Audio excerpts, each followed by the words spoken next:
Hola, estamos en el taller de yoga y os presentamos a Julián Peragón, que nos hablarás de tu nuevo libro, Estar en el mundo. Y estamos aquí gracias a Mónica, que está en la cámara, que llevamos 14 años en este centro gozando de dar clases de yoga. Y entonces, pues bueno, Julián es mi maestro, es el que nos ha formado a los dos. Y nos viene a presentar su tercer libro. Yo encuentro que es una joya, ¿qué iba a decir? Y hoy mismo he abierto, me ha salido la página, porque me sorprende mucho, espera, la poesía que veo interpretada en su forma de escribir. En una sola página, en dos páginas, Julián nos habla de la respiración en ese aspecto, en ese tema, y pues la compara con una paleta de pintor. Nos habla de hacer un chequeo de diagnósticos y terapias. Comparas la respiración con un iceberg. Con puertas giratorias, tableros de juego, nos habla de guerrear con uñas y dientes. Y cuidado de no ser llevado por la corriente y caer en el precipicio. Todo esto por aquí en medio, en esas dos páginas. Nos habla incluso de cómo adiestrar bueyes y cómo tener buen uso de la soga. Esto todo en referencia a la respiración. Y esto una página a voleo, pienso que es una maravilla ir leyéndote. Así que nada, yo te dejo que presentes el libro. Muchas gracias. Muchísimas gracias. Espera, que Mónica nos está diciendo alguna cosita.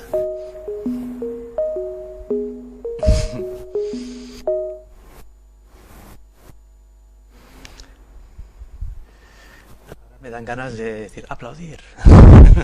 Bueno, muchísimas gracias a Alex y Mónica por hacerme sentir en casa siempre que he venido.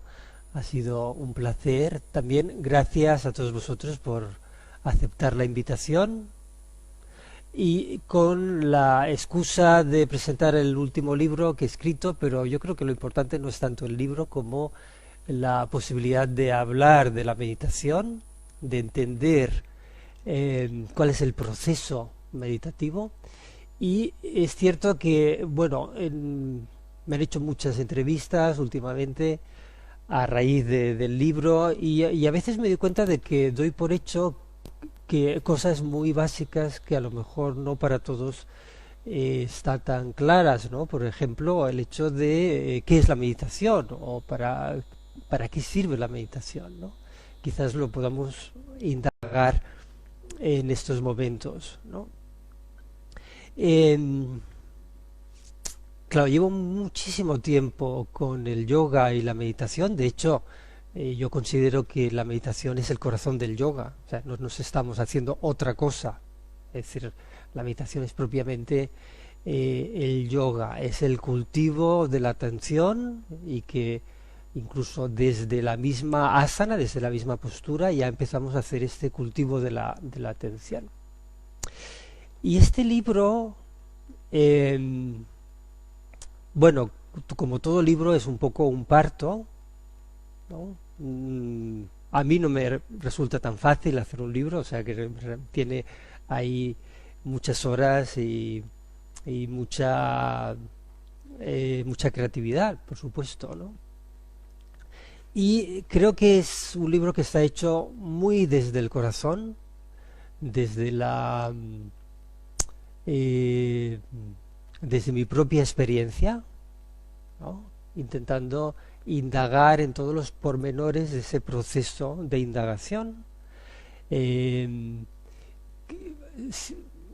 Muchas veces lo que intento decir es cuál es la visión que tenemos de la meditación, que tengo de la meditación. Y tengo una visión muy esencialista. Para mí la meditación es lo más fácil del mundo, como es estar quieto, en silencio, respirando ¿no? Siendo el que uno es, presentes en este momento y aceptando la realidad tal cual es, ¿no? Y esto que nos llevaría a ser espontáneos, ¿no? Pues resulta que esto que tendría que ser tan sencillo como respirar, como estar, nos resulta tan difícil, porque en el fondo la meditación no es más que estar íntimamente con uno mismo, y ya que estamos toda la vida con uno mismo, la pregunta cae por su propio peso: ¿por qué nos cuesta tanto estar con nosotros mismos en intimidad? ¿Por qué sentimos vértigo ante el silencio, ante la soledad, ante la introspección? ¿Por qué? ¿No? ¿Por qué no sabemos estar con nosotros mismos? ¿No? Entonces, bueno, yo creo que esta es una buena pregunta de inicio, ¿no? Entonces, siendo una propuesta tan sencilla como simplemente es el hecho de estar, ¿no? Y que todas las tradiciones milenarias han propuesto con diferentes terminologías y diferentes propuestas la meditación. Claro, siendo tan sencilla, lo que nos damos cuenta es que aparecen infinidad de obstáculos porque estamos profundamente condicionados, estamos muy condicionados, ¿no? Y podríamos decir que la meditación es una batalla, como digo en el libro, entre lo que yo creo ser, entre lo que creo que debería ser y lo que verdaderamente soy, ¿no? Por tanto, introducimos aquí un elemento que creo que es muy importante, es la diferencia entre el carácter y lo que es nuestra esencia, lo que es nuestra alma, ¿no? Igual que nos damos cuenta de que tenemos un cuerpo pero no somos el cuerpo, también tendremos que percibir que tenemos una mente pero no somos la mente, somos algo más, somos una esencia, somos un flujo de conciencia, ¿no? Me gustaría a lo largo de esta presentación, si aparece cualquier pregunta, cualquier cosa que yo doy por sabido, pues hacerla, porque yo creo que es justo en las preguntas donde podemos indagar específicamente, ¿no? en lo que es la meditación. La propuesta que yo propongo es una meditación sencilla, con técnicas asequibles, que no siga ningún protocolo complicado, que sea horizontal, que no tenga ninguna jerarquía a la que seguir, ningún gurú a la que hacer sumisión, y que sea, sobre todo, que sea inteligente, que sepamos el porqué de cada paso, de cada gesto, de cada técnica, ¿no? Es decir, una meditación esencial que se adapte a nuestra vida moderna, eso desde luego, ¿no?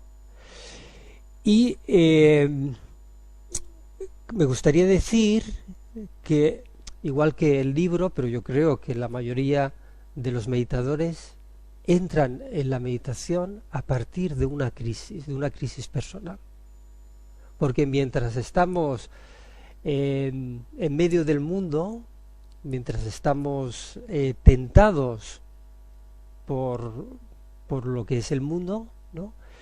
Difícilmente hay la voluntad de indagar en lo que verdaderamente somos, ¿no?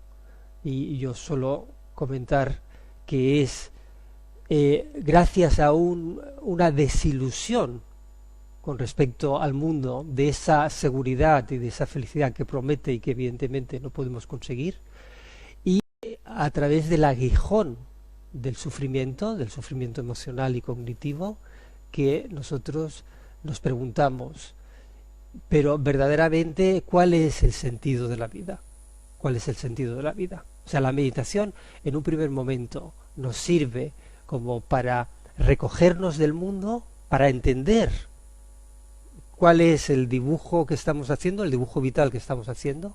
Siempre digo que para entender lo cotidiano hay que salir de lo cotidiano, ¿no? Entonces, ese punto de quietud es como retirarse del mundo para entendernos mejor, Podríamos decir que la meditación es un punto privilegiado de observación. O sea, nosotros nos sentamos, cerramos los ojos para observar con mayor nitidez el paisaje interno, esa vida interna que muchas veces las prisas, las relaciones, el trabajo no nos permiten escuchar, ¿no? Por tanto, la propuesta encuentra ese punto privilegiado de observación y observa la realidad que te habita. Es decir, lo más complejo de la meditación es que cuando tú cierras los ojos aparecen todos los personajes de tu vida. Aparecen traumas complejos, alegrías, placeres, miedos, fantasmas, o sea, elementos fantasmáticos, quiero decir, y todo eso es lo que conforma tu vida interior. ¿Qué hacemos con todo eso que aparece? Todo eso que está en uno y todo eso que es real, ¿no? En primer lugar, se trata de reconocerlo, reconocer que todo eso nos habita y que eso forma parte del condicionamiento, y el condicionamiento pues evidentemente nos limita la libertad de ser de lo que somos, nos limita la libertad. Por tanto, la meditación es incómoda porque cuando observamos todo eso que está condicionado, no queda otra que tirarlo a tierra, no queda otra que desmoronarlo, ¿no? Es una deconstrucción de un artificio, podríamos decir, de una estructura del carácter cuyo objetivo era sobrevivir emocionalmente, pero que ya se ha quedado obsoleto y no tiene sentido, ¿sí? Es decir, gran parte de ese carácter tuvo su sentido cuando éramos pequeños, cuando éramos adolescentes, pero ya no lo tiene y sigue asfixiándonos. Por tanto, meditar, como siempre digo, es una actitud de valientes porque hay que tirar el edificio abajo. Ese edificio que prometía seguridad, pero que en realidad nos limitaba en nuestra apertura de lo que verdaderamente somos, ¿sí? Por tanto, meditar es aprender a convivir con la vulnerabilidad, con las inseguridades, ¿no? Y sobre todo con la realidad de la vida que es impermanencia, ¿no? Y eso, claro, nos quita, podríamos decir, los agarraderos psicológicos con los que hemos convivido. Os pongo un ejemplo muy sencillo. Es decir, todos hemos aprendido a nadar con un flotador, ¿cierto? Todos, ¿no? El flotador le da al niño, a la niña, un extra de seguridad, ¿cierto? Pero es artificial. Es cuando el niño o la niña de golpe descubre que sin el flotador puede sostenerse, puede flotar, porque el mar, que previamente lo veía como amenazador, de golpe nos sostiene. Y algo pasa a nivel de nuestra psique profunda. Es decir, la estructura del carácter es nuestro flotador, ¿cierto?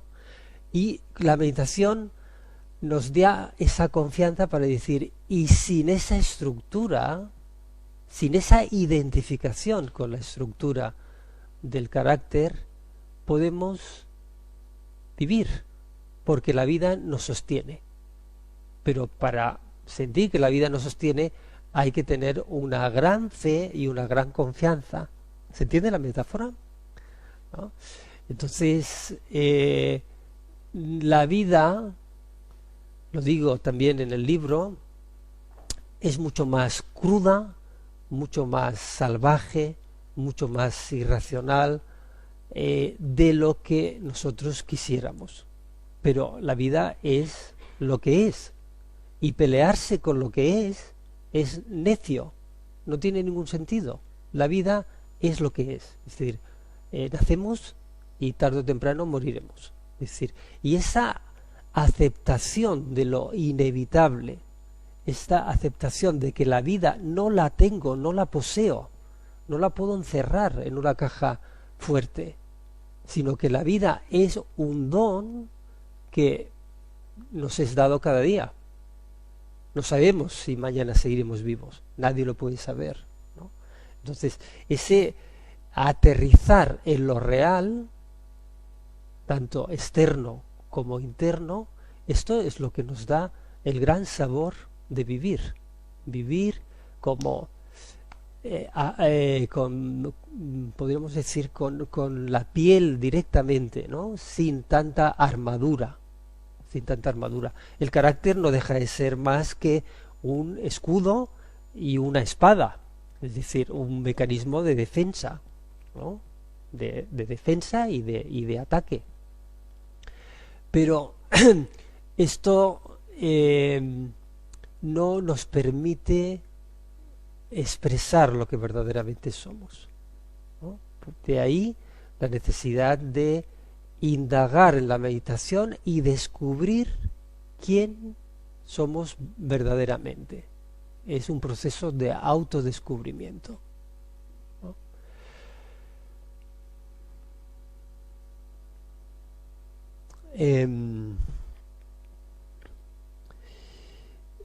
Los obstáculos con los que nos solemos encontrar en la meditación van desde la incomodidad al dolor, la postura duele, a la dispersión, a la queja o la negatividad, a la duda, el sopor, el aburrimiento, la fantasía o el miedo o el vértigo a la disolución de lo que creemos ser.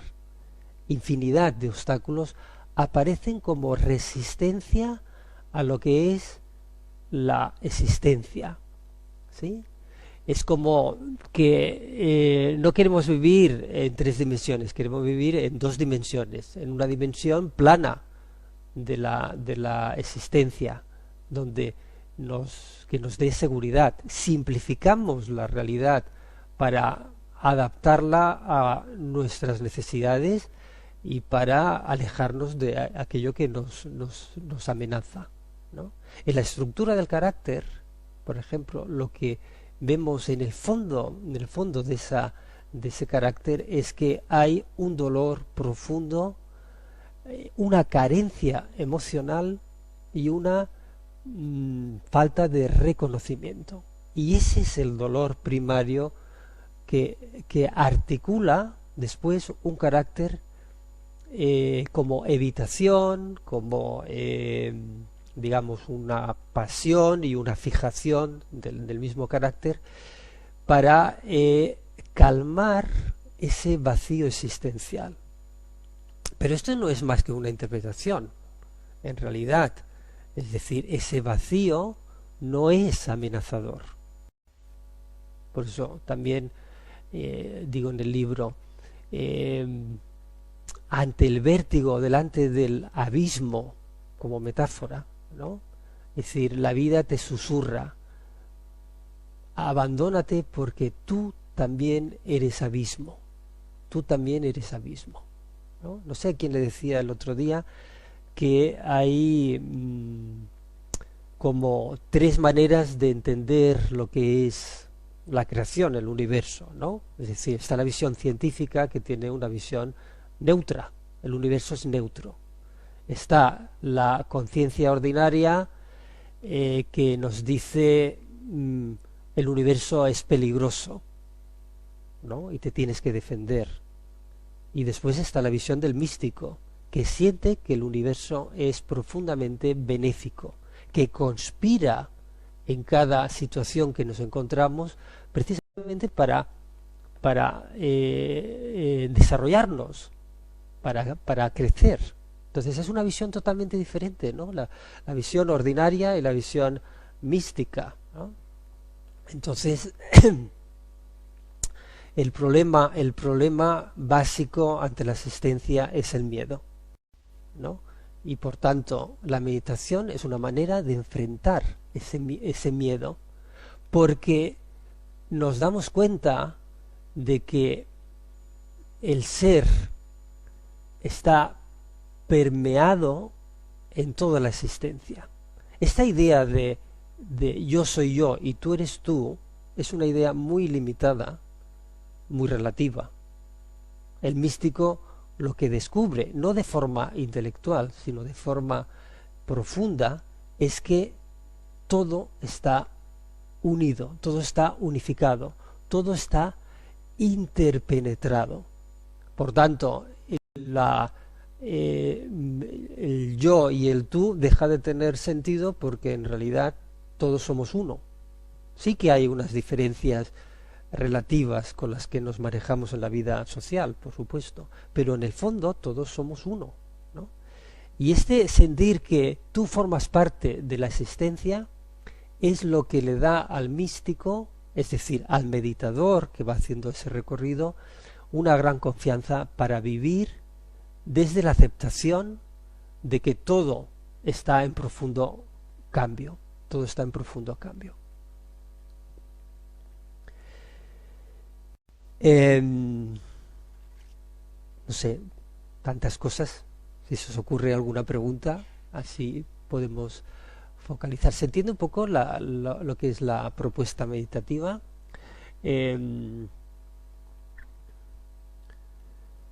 Intento buscar alguna imagen que nos ayude a continuar con la presentación.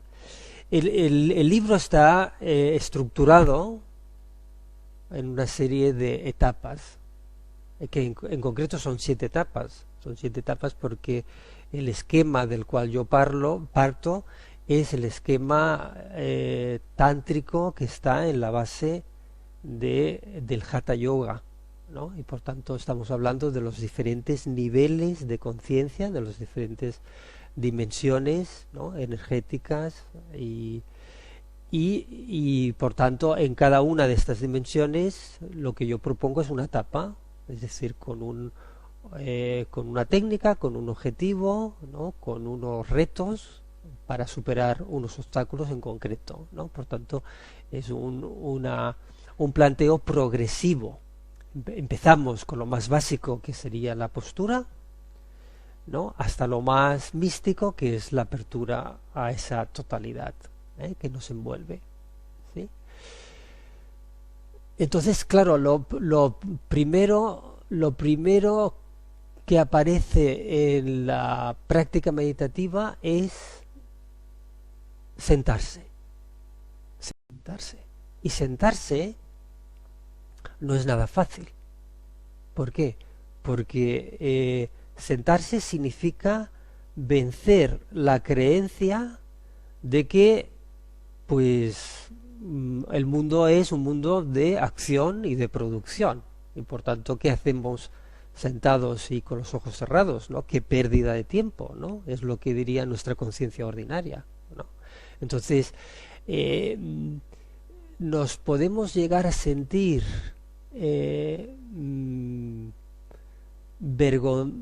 con vergüenza en el hecho de tomar la posición de sentados, porque en realidad la meditación no es un hacer, sino es un dejar de hacer, es el arte de no hacer, y eso implica una resistencia interna.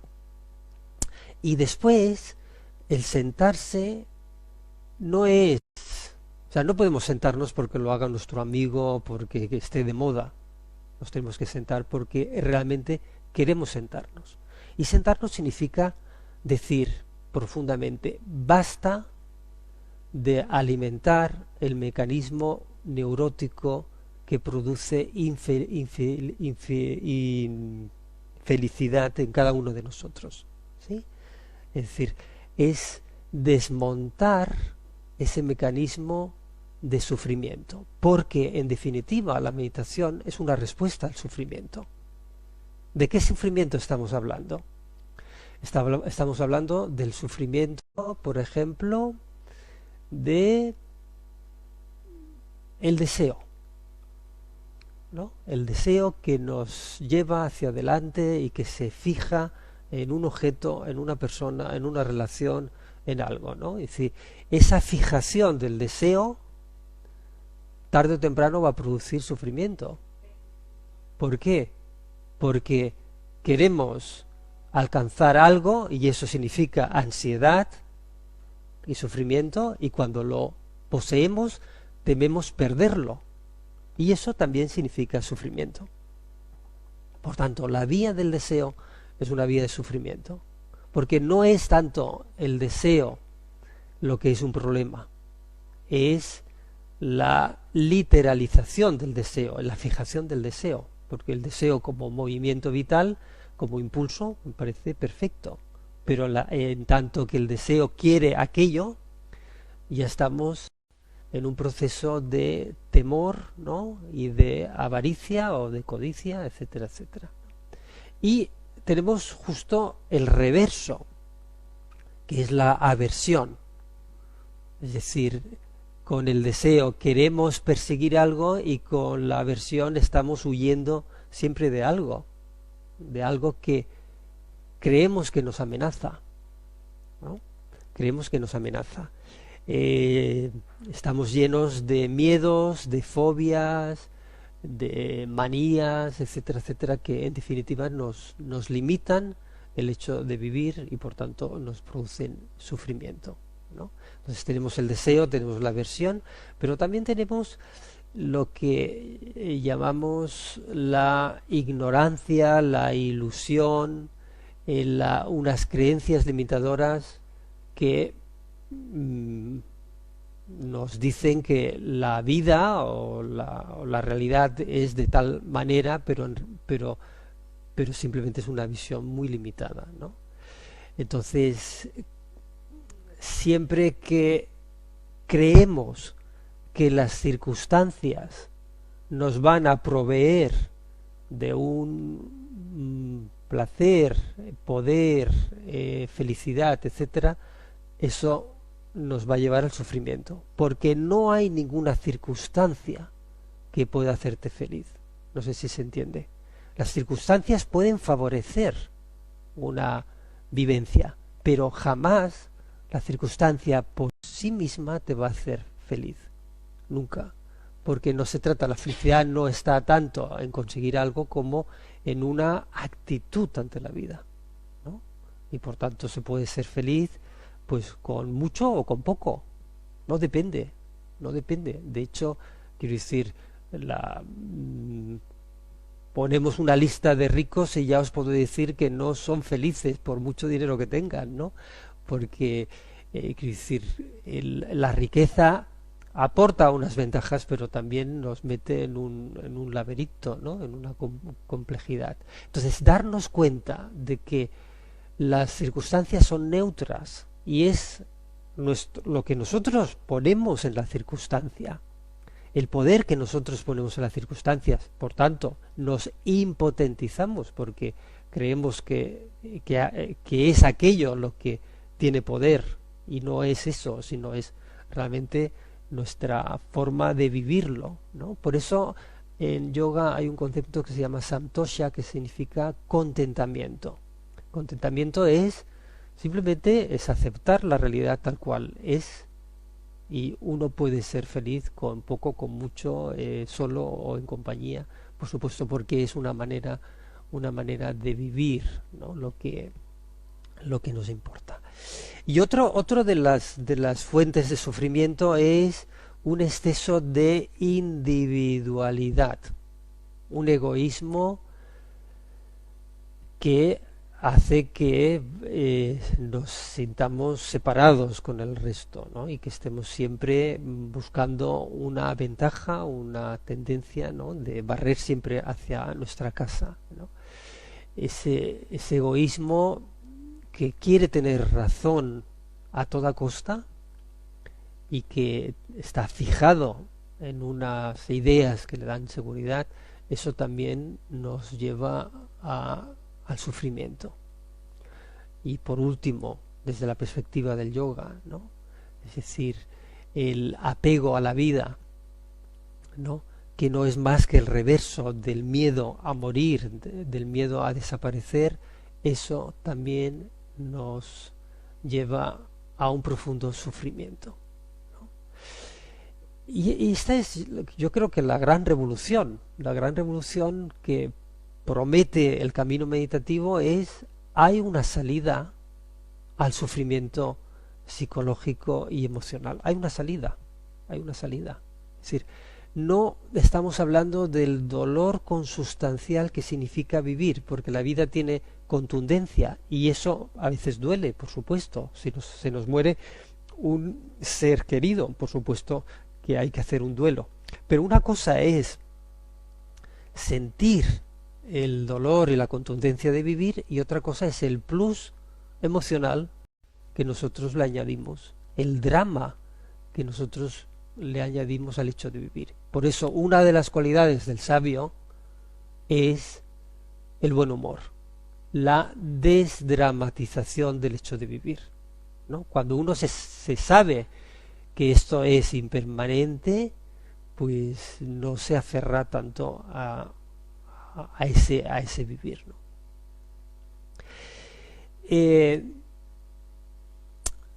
Pero vuelvo al libro porque creo que es interesante. Es decir, voy avanzando en las diferentes etapas de la meditación, pero al final lo que me parece más sustancioso del libro es una propuesta ética, porque lo que vengo a decir que si ya es difícil sentarse a meditar, porque significa vencer unas resistencias y estar con uno en intimidad, ¿no? Lo más difícil es levantarse del cojín. Lo más difícil es retomar la vida que hemos dejado en la puerta, ¿no? Y dar una respuesta al mundo, porque no tendría sentido meditar para aislarme del mundo. Lo que tiene sentido es precisamente dar una respuesta al mundo, una respuesta coherente. Esa crisis que uno vive no es más que un reflejo de la crisis que vivimos de forma colectiva. Estamos en medio de una crisis planetaria de dimensiones, bueno, apocalípticas, ¿no? Desde mi punto de vista, es decir, crisis sanitaria, crisis económica, crisis medioambiental, crisis política, crisis religiosa, crisis de valores, ¿no? O no estamos en un medio, entonces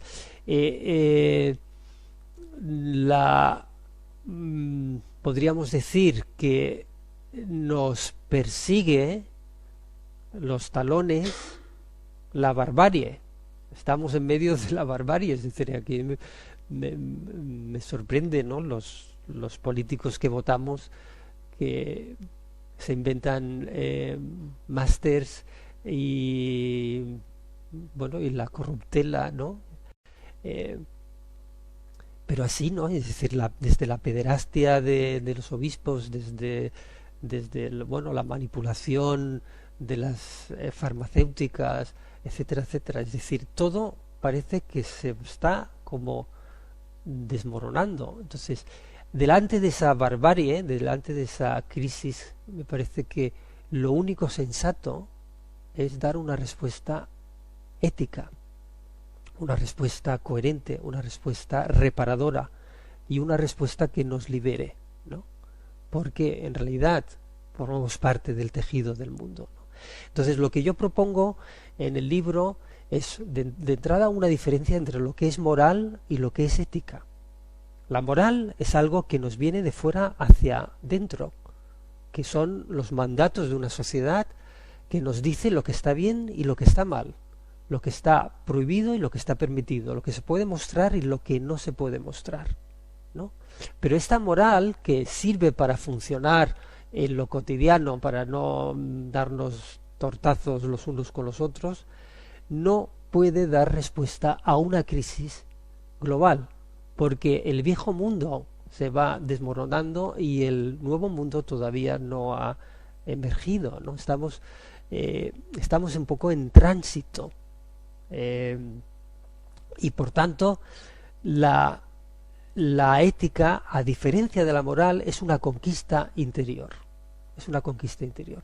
Es sentir que, por un lado, la vida es sagrada y tenemos que estar a la altura de esa sacralidad de la vida, de que todo el mundo, todos los seres vivos, los animales, las plantas, las personas, merecemos una dignidad, la dignidad de ser respetados, ¿sí? Esto me parece muy importante y esto es algo que ni en las guerras ni el genocidio animal, que me parece espantoso, es decir, estamos arrasando con el planeta y por tanto una ética es empezar a considerar que la vida es importante y que hay que defenderla, ¿cómo? Es decir, primero con una bondad sincera, ¿no? De no agresión, porque la violencia nunca es una respuesta, la violencia nunca es una respuesta, ¿no? Eso por un lado. Por otro lado, creo que la coherencia interior, ¿no? La honestidad y la honradez, es decir, vivir de acuerdo a lo que realmente pensamos y sentimos, porque si no lo que hay es la pura hipocresía, es decir, pienso una cosa, siento otra, digo otra y termino haciendo otra, ¿no? Y esta división es que nos desmorona por dentro, ¿no? Nos destruye por dentro. Entonces la coherencia interior no es nada fácil de sostener, pero yo creo que es la propuesta ética. Y después, otra cosa que hago hincapié es en la simplicidad. La simplicidad no es empobrecer la vida, es tener lo justo y necesario para vivir con dignidad, ¿no? Y por tanto, que todo lo que tienes, todo lo que haces, surja de una verdadera necesidad, y para eso hay que discernir entre lo que verdaderamente necesito y lo que es anecdótico, superfluo, creado por un sistema. Es decir, el sistema, si me lo permitís, lo que le interesa es crear objetos de lujo. Nosotros somos objetos de lujo que tenemos que producir hasta el cansancio para tener objetos especiales, ¿no? De marca, para sentirnos especiales. Esta es la gran trampa del sistema, ¿no? Es decir, si no tienes algo especial, no tienes prestigio y no te puedes sentir por encima de la media, ¿no? Es decir, el virus es un sistema que no podemos sostener ni nosotros ni el planeta. Y por tanto, la actitud de simplicidad, ya digo, simplicidad no significa empobrecimiento, es lo mejor que podemos hacer con nosotros y con el mundo, ¿no? Es decir, consumir aquello que verdaderamente necesitamos y no más, porque esta es la mejor manera de redistribuir la riqueza, ¿no? Creo que es esto. Entonces, es decir, bondad, honestidad, simplicidad y sobre todo compasión. Porque aunque quede camuflado, hay mucho sufrimiento, hay muchísimo sufrimiento. Tengo una amiga que es psiquiatra y ya sabéis lo que ha aumentado lo que es la enfermedad mental. Están desbordados. ¿Por qué? Porque es que no es que ya veníamos con mucha carga, pero si encima con una pandemia que hemos estado confinados, que tenemos que estar con la mascarilla, que con la presión entre vacunas y no vacunas, etcétera, etcétera, hay mucha gente que está verdaderamente mal, con mucha depresión y con mucho malestar, ¿no? Y por tanto, delante de este sufrimiento, la conciencia ordinaria lo que dice es indiferencia, cada uno que se apañe con cada uno que aguante su vela. Pero en realidad es decir, si tú no estás bien, yo tampoco puedo estar bien, porque formamos parte de una unidad, ¿no? Y por tanto, la compasión, que no significa lástima por el otro, es mirar el sufrimiento del otro poniendo un poquito de corazón. Es decir, no me voy a llevar tu problema a casa, ni te lo voy a resolver, pero sí que voy a poner una mirada de comprensión en ese sufrimiento. Y quizás es posible que puedas entender que hay una salida a ese sufrimiento, ¿no? Por tanto, la compasión profunda, no de boca pequeña, ¿no? La compasión profunda es lo más difícil que yo creo que, y lo más noble que puede desarrollar un ser humano, ¿no? Es decir, poner corazón en el sufrimiento ajeno. Entonces, creo que lo digo para que se entienda, es decir, la meditación por un lado nos ayuda a calmar nuestra mente para poder indagar y ver la realidad que nos habita, y desde la reconocimiento, aceptación y transformación de esos condicionamientos que nos habitan, poder abrir el corazón. Poder abrir el corazón. Dicho con otras palabras, la verdadera espiritualidad no es seguir un dogma, sino es despertar el corazón, ¿sí? Entonces esto es lo que promete la meditación, y por tanto no es un juego de nueva era, ¿no? De ay, qué bien, vamos a meditar, vamos a cantar un om, vamos a poner una velita y vamos a sentirnos súper bien. No, la meditación es una propuesta radical que nos transforma, que nos cambia, ¿sí? Bueno, muchas cosas que he dicho, pero me gustaría escuchar vuestras preguntas, si tenéis algunas, o para incidir en alguno de los elementos. ¿Cómo vamos?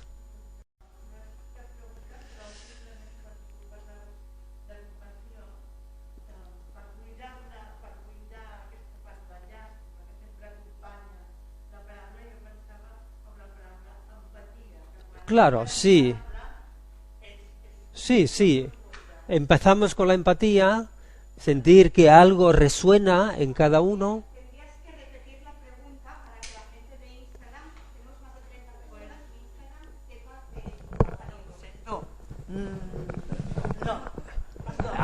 Hazla.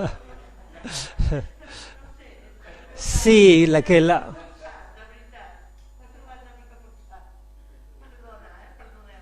No, pero recogiendo un poco su pregunta, es que la empatía forma parte de ese abanico, ¿no?, que desarrollamos en la meditación, ¿eh? Y que esa empatía, eh, porque, porque resonamos, ¿no? Porque somos humanos, donde cuando el otro sonríe también es mucho más fácil sonreír, ¿no? Hay una empatía con los demás y con la vida.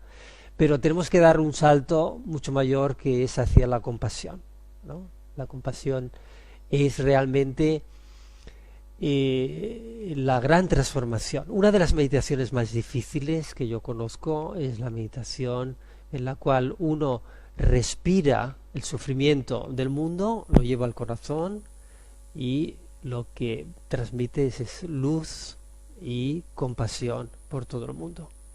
Uno se podía decir, bueno, pues esto quizás no tiene ningún sentido, pero sí que lo tiene, porque abrirse al sufrimiento del mundo es relativizar el propio sufrimiento, ¿sí? Y es dejar de estar como aislado.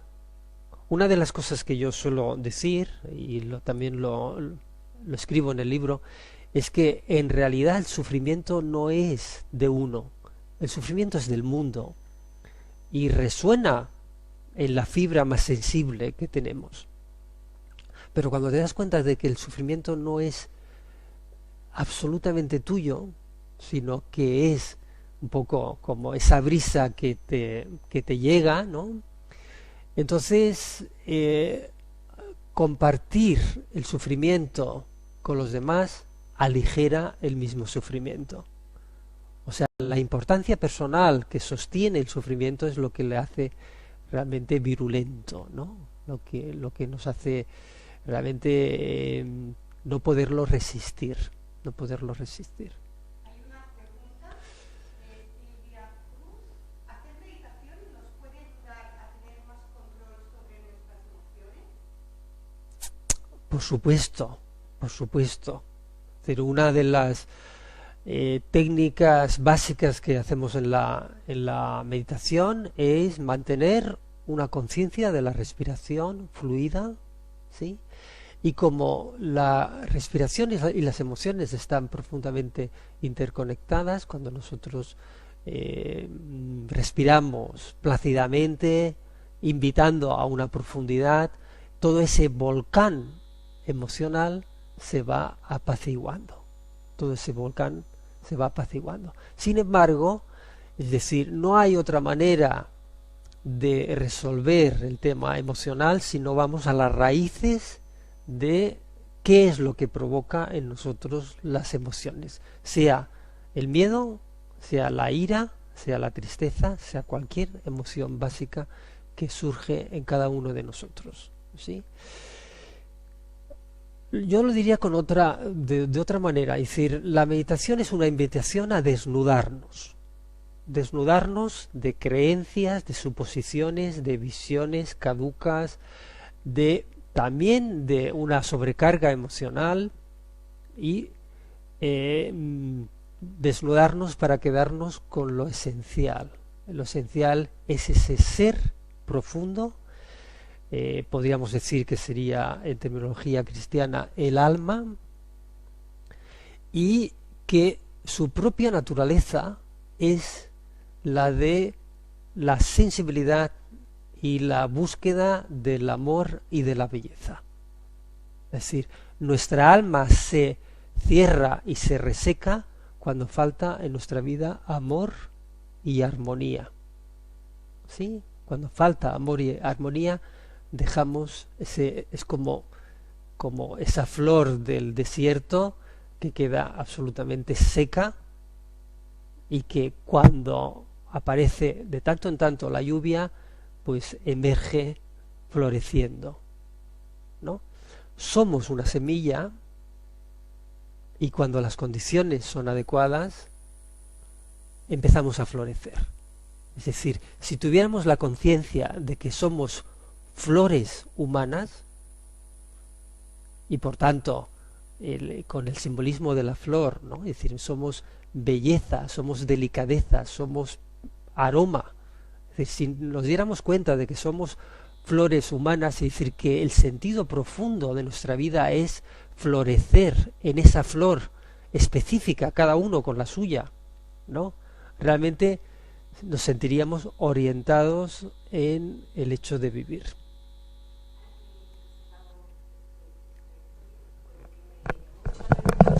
En el libro, que pones en donde pone el laberinto afectivo de tu libro, me llamó mucho la atención que explicabas. Tal vez por eso en el silencio de la meditación me imagino que en el centro de mi corazón florece una flor. Eso es. bella, perfumada y delicada. Y me digo que ojalá pudiera amar como lo hace la naturaleza, sin un porqué, sin condicionamientos y sin expectativas. Me encantó. Gracias. Ya Pues podría sí, claro, explicar esa así. sería una forma de meditar, ¿no? Amar sin expectativas, ¿no? Sin un porqué. Simplemente porque forma parte de nuestra naturaleza. Os voy a proponer una meditación muy cortita, ¿sí? Entonces, para ello tendríamos que estar sentados en la silla, sin apoyarnos en el respaldo, manteniendo la columna vertical. También los que nos estáis viendo en el live, ¿no?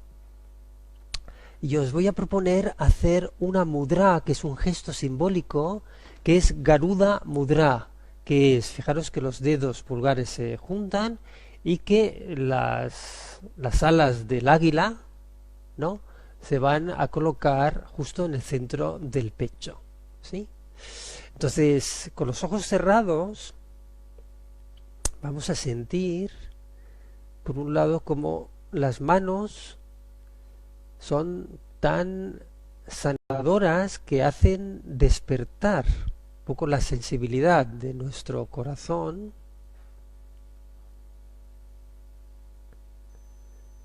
Es ese contacto con el asiento del alma que está justo ahí en el corazón del corazón lo que tenemos que despertar.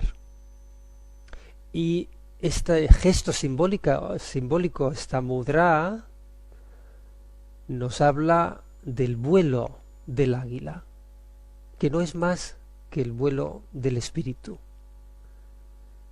que es esa búsqueda de la profunda libertad, desarrollar en nosotros esas alas, pero no postizas, esas alas verdaderas con las cuales poder sobrevolar las trifulcas de nuestra vida cotidiana. Déjate sentir a través de la respiración ese contacto íntimo con lo que tú eres, con tu esencia.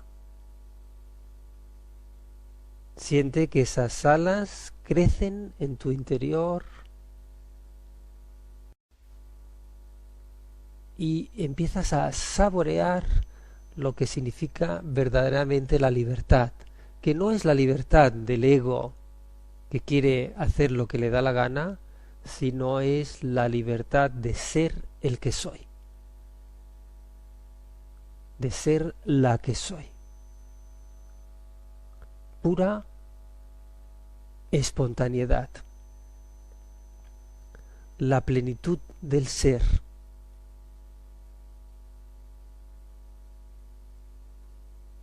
El gozo de existir.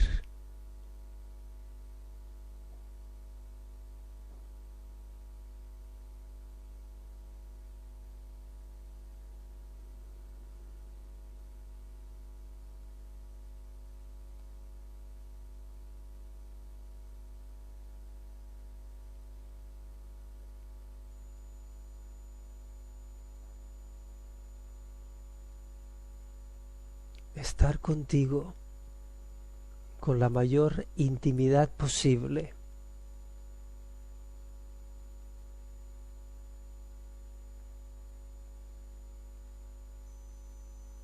Percibiendo el momento presente,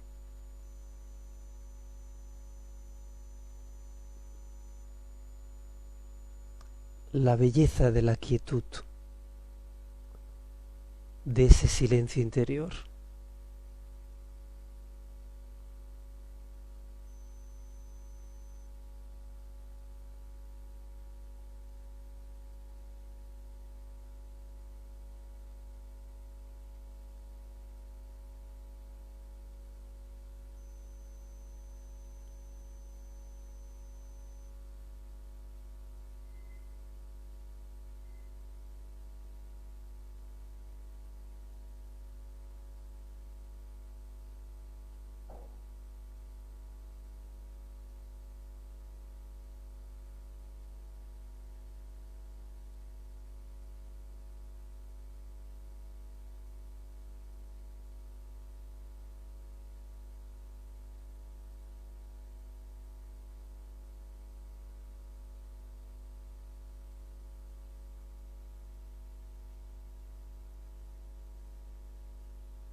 Inspiramos profundamente.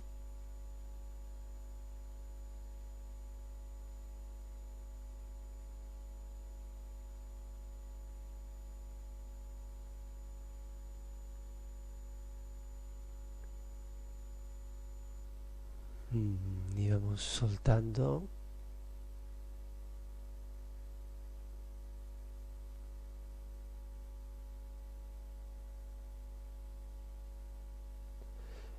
El silencio interior tiene un gran valor porque si no hay silencio no podemos percibir la sinfonía de la vida.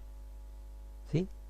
Es decir, si hemos ido a algún concierto de los que nos gustan, ¿qué haces? Quedarte en silencio. Porque si tú estás hablando con el de al lado o si tú estás rumiando lo que vas a hacer al día siguiente, te pierdes el concierto, ¿no? Has pagado una buena pasta para ese concierto y lo que tú haces es abrirte al concierto, ¿no? Sí, más fácil porque es algo especial, ¿vale? Pero es que la vida es siempre especial. Lo que nos parece cotidiano, doméstico, rutinario, en realidad, si lo miras desde otro punto de vista, es extraordinario. ¿Sí? Por ejemplo, cada nacimiento, como hay tantos nacimientos, nos parece pues algo cotidiano.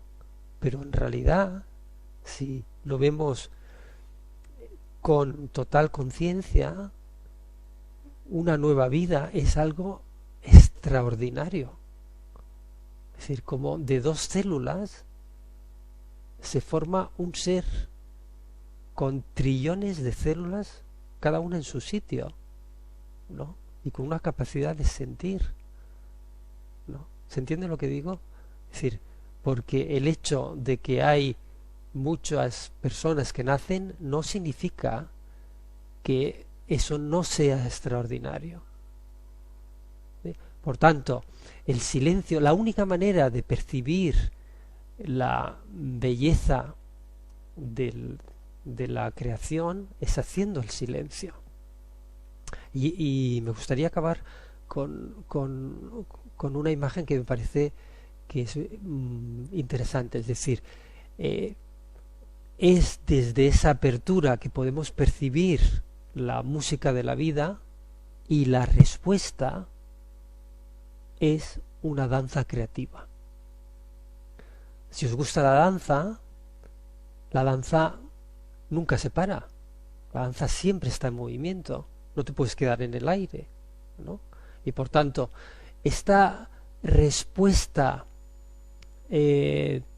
espontánea ante la vida, sin resistencia y sin premura, ¿no? Simplemente estar en profunda disponibilidad a lo que acontece, respondiendo a lo que reclama la vida, por tanto, como si fuera una danza, sin echar mano de la memoria, es decir, sin posturas prefijadas.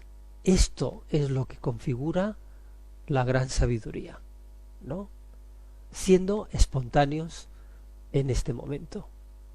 No porque tú hagas la acción, sino porque la acción se hace a través tuyo. Porque te vuelves un canal, y ese canal es lo que realmente tiene valor, ¿no? Es decir, estamos en medio, ¿no? Somos como, podríamos decir, ese canal, ¿no? Que conecta una realidad con la otra. Y esta es, yo creo que la imagen que me parece más difícil, ¿no? Pero más inspiradora, ¿no? Es decir, somos el río que ha hecho un recorrido desde la montaña y por fin nos abrimos al ancho mar del cual hemos nacido. ¿Sí? ¿Se entiende la metáfora? Es decir, este volver a la vida, es decir, haber pasado por una estructura individualizada para darnos cuenta de que solamente era una manera de tomar conciencia de lo que es la vida, es decir, de darnos cuenta, de volvernos consciente, este volver otra vez al ancho mar, es decir, a esta dimensión infinita de la existencia. Esto es lo que de alguna manera percibe el místico en la meditación. No sé si queréis comentar algo más. Tengo que pedir disculpas por todas las metáforas y por toda la poesía que muchas veces, pues no sé, uno tiene que hacer malabarismos. Esto de poesía, para mí es que es una forma muy entendible. Para mí es hacer fácil explicarlo fácilmente lo difícil, como es algo tan irracional como meditar. Así que bueno, yo recomiendo mucho este libro, que no es de poesía, es de gran sabiduría, pero realmente con esas comparativas, con esas imágenes que a mí me ayudan mucho. Símbolos, metáforas, ¿no? Para entender esto. Sí.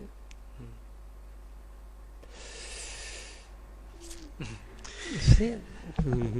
Yo creo que, bueno, si alguien quiere preguntar más. Bueno, podemos comentar que mañana hay un taller aquí mismo, taller de meditación. No sé si quieres comentar. Bueno, pues mañana Julián va a hacer un curso de mañana y tarde, un intensivo. Lo recomiendo por propia experiencia. Él sigue siendo, bueno, formador de profesores. Tengo la suerte de estar a su lado colaborando, pero que vale la pena seguirlo con la formación de profesores o con, sobre todo, sus formaciones como meditadores, diríamos, ¿no? Cursos que haces como el de mañana o retiros en la naturaleza que son mucho más intensos, más profundos. Así que vale la pena. Yoga síntesis. Y vamos a mañana a recorrer un poco las 7 etapas, ¿no? Y va a ser un taller lógicamente teórico práctico, ¿eh? Vamos a explicar cada una de las etapas y vamos a experimentarlas en meditación. Y sobre todo, pues, de la editorial Kairos, estar en el mundo, la necesidad de la meditación. Lo has dicho, ¿eh? Vale la pena. Muchísimas gracias por vuestra presencia y estamos en contacto. Gracias.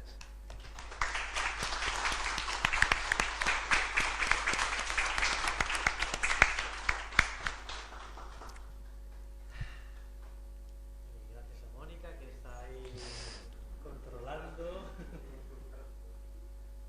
Tienes un montón de corazones, ¿eh? ¿Sí? Corazones,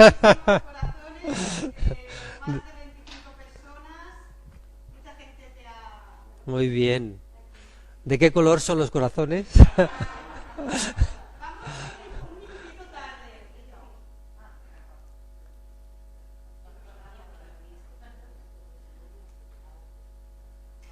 Claro, sí, era online y...